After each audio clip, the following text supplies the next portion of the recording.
Mean value theorem. If f is continuous on the closed interval a to b and differentiable on the open interval from a to b, then there exists a number c in the open interval a to b such that f prime of c is equal to f of b minus f of a all over b minus a. So this is very similar to Rolle's theorem. Okay, Rolle's theorem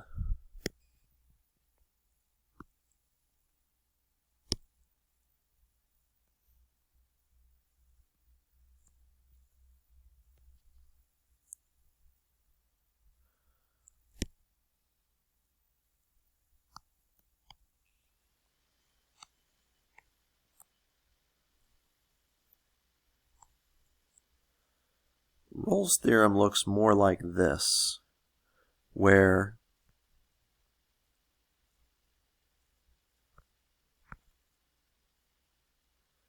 this is some function f, where if f of a equals f of b, then there's some c such that f prime of c equals 0. That's Rolle's theorem. Mean value theorem is very similar. It's saying, okay, again, f has to be continuous on the closed interval from a to b. Okay, and it has to be differentiable on the open interval from a to b, so you have to have that.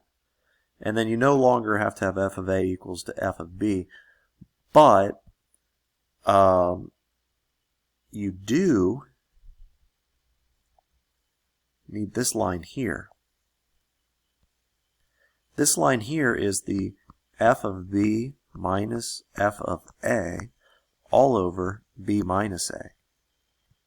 That's just the slope formula.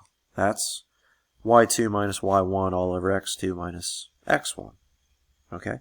It's saying if you have that, then you're going to have some c value such that the slope of this line, which is f prime of c, is going to be equal to the slope of this line, which is the secant line.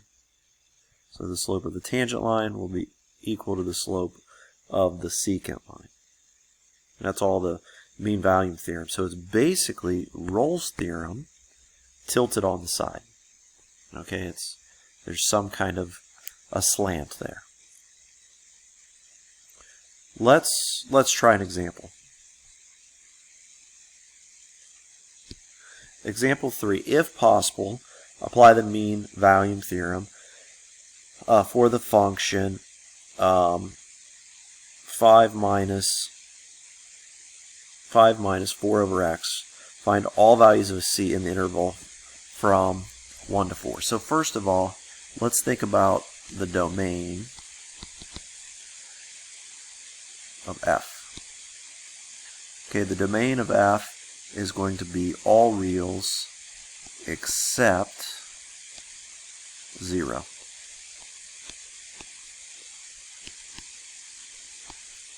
Okay? And since we want to find all c values in the interval from 1 to 4, that's going to be somewhere in this interval. We're good. That's telling us that it's going to meet the condition f would be continuous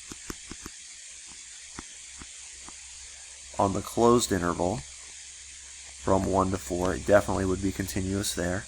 Also, f would be differentiable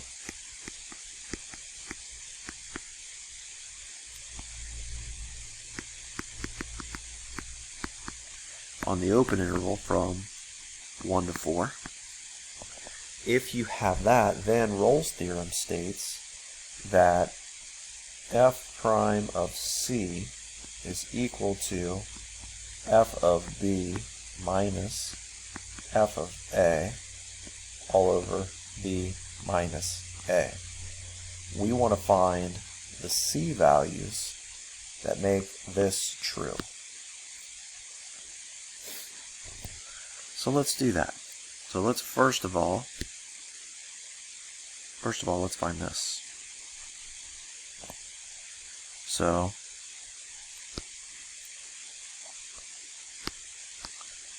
f of b would be f of 4, which would be 5 minus 4 over 4, which would be 5 minus 1, which would be 4. F of 1 would be 5 minus 4 over 1, which would be 5 minus 4, which would be 1. So now, f of b minus f of a all over b minus a would be 4 minus 1 all over 4 minus 1. So that's going to be equal to 1. Now we need to find f prime of c. So we need to take the derivative of this in terms of c. So think of this as being 5 minus 4x to the negative first. So the derivative of a constant is 0. Negative, here would be the power rule. So this is going to be positive 4c minus 4c to the negative second power. Okay. Now we're going to take 4c to the negative second power equal to 1, solve for c. So this would be 4 over c squared equals 1. Here you could cross multiply. So we're going to get c squared equals 4. Square root both sides, you're going to get c equals plus or minus 2. We can throw out negative 2 since it's outside of these guys. So it's going to be c equals 2. So c equals 2. You're going to have the slope of the tangent line would be equal to the slope of the secant line.